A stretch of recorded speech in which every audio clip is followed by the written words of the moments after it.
साल 2025 में केंद्र सरकार की ओर से देश के आम लोगों पर टैक्स का बोझ कम करने के लिए कई बड़े फैसले लिए गए। इनमें सबसे ज्यादा चर्चा रही नेक्स्ट जेन जीएसटी रिफॉर्म्स की। सितंबर 2025 में मोदी सरकार ने जीएसटी 2.0 के तहत क्रांतिकारी बदलाव करते हुए इसे 5, 12, 18 और 28% के 4 स्लैब से घटाकर 5 और 18% के 2 स्लैब में कर दिया, जबकि लग्जरी और सिन गुड्स पर जीएसटी की दर 40% निर्धारित की गई। प्रधानमंत्री नरेंद्र मोदी ने जब देश को इन रिफॉर्म्स की सौगात दी थी, तब देश भर में डबल दिवाली की बात कही थी। इस दिवाली में आपकी डबल दिवाली का काम मैं करने वाला हूं। इस दिवाली में आपको एक बहुत बड़ा तोहफा देशवासियों को मिलने वाला है।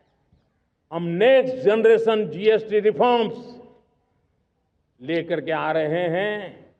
ये दिवाली के अंदर आपके लिए तोहफा बन जाएंगे। सामान्य मानवीय की जरूरतों के टैक्स भारी मात्रा में कम कर दिए जाएंगे।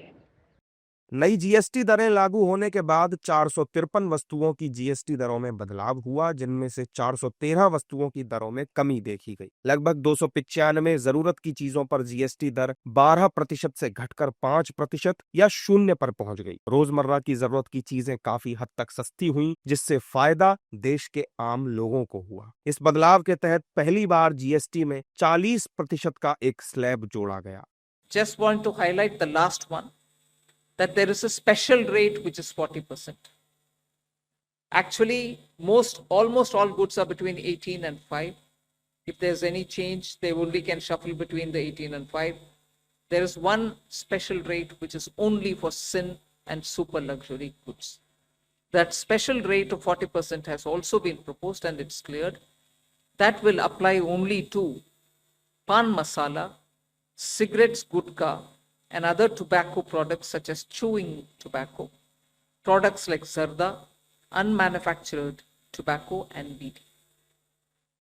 जीएसटी सुधार से देश के हर आम आदमी से लेकर auto sector, agriculture, pharma, fertiliser, textile sector को सीधा फायदा हुआ, जिससे शेयर बाजार ने भी नई ऊंचाइयों को छुआ।